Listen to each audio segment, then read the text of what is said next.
सामने आपको एक क्वेश्चन दिखाई दे रहा है, ट्रिकी क्वेश्चंस है और परम्यूटेशन कॉम्बिनेशन में क्वेश्चन आपको पूछे जाते हैं। वैसे तो ये जनरल क्वेश्चन है और किसी दूसरे कंपटीशन में भी पूछे जाते हैं questions. Find the number of parallelograms intersecting four parallel lines to other three parallel lines।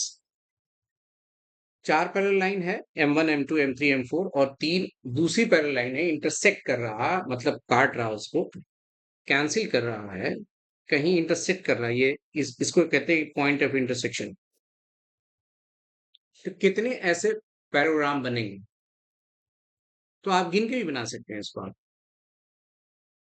ठीक है, गिन के भी बना सकते हैं।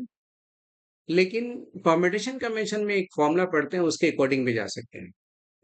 जैसे ये चार हम गिन के भी बता देंगे इसे।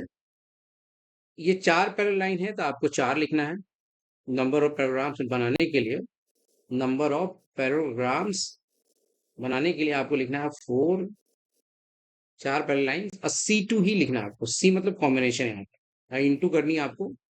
इस तरफ तीन पैरेलल लाइन है, उसका लिखना है 3 और C2 लिखना है आपको, यानी 4C2 और 3C2। बच्चों को पता है कि 4C2 की वैल्यू कैसे निकालते हैं? फैक्टोरियल 4 डिवाइड बाई फैक्टोरियल 2 और फैक्टोरियल 4 में से दो घटाते हो तो फैक्टोरियल 3 और फैक्टोरियल 2, ये जो 2 लिखते हैं उसमें से 3 में से दो घटाते हैं। NCR का फॉर्मूला बता देता हूं मैं अलग ही। फैक्टोरियल n होता है डिवाइड बाई फैक्टोरियल r और factorial n minus r। r क्या है? n में से r चीजों को सिलेक्ट करते हैं तो होता है। तो आप फैक्टोरियल की कैलकुलेशन आप जानते हो, चार को जब बाहर निकालते हैं तो चार के पीछे छिपा 3 होता है।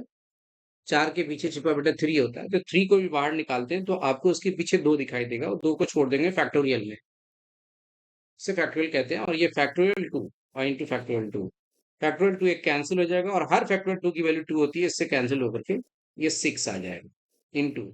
ठीक इसी तरह से सॉल्व करेंगे इसे। तो फैक्टोरियल 3 के पीछे 2 है तो 3 को जैसे ही बाहर निकालेंगे तो 2 बचेगा और 2 2 कैंसिल हो जाएगा। अब फैक्टोरियल 1 की वैल्यू 1 होती है, दैट इज 3, मतलब 18 पैराग्राम्स होंगे। आंसर हो गई।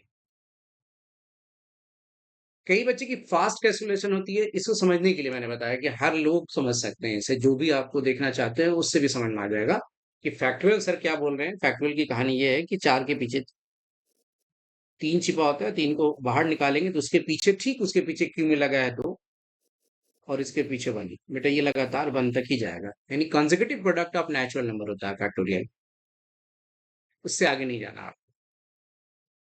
फास्ट कैलकुलेशन आप करते हैं इसकी, तो मैं बार बार बोलता हूँ कि 4C2 इंटू 3C2 की फास्ट कैलकुलेशन आपको करनी है और एग्जाम में फास्ट कैलकुलेशन करना भी चाहिए, क्योंकि सारे बच्चों को समझ आ जाए इसलिए मैंने ऐसे बताया है टाइम लेकर के, वरना ये आपको मुश्किल से 20 सेकंड 30 सेकंड के क्वेश्चन है।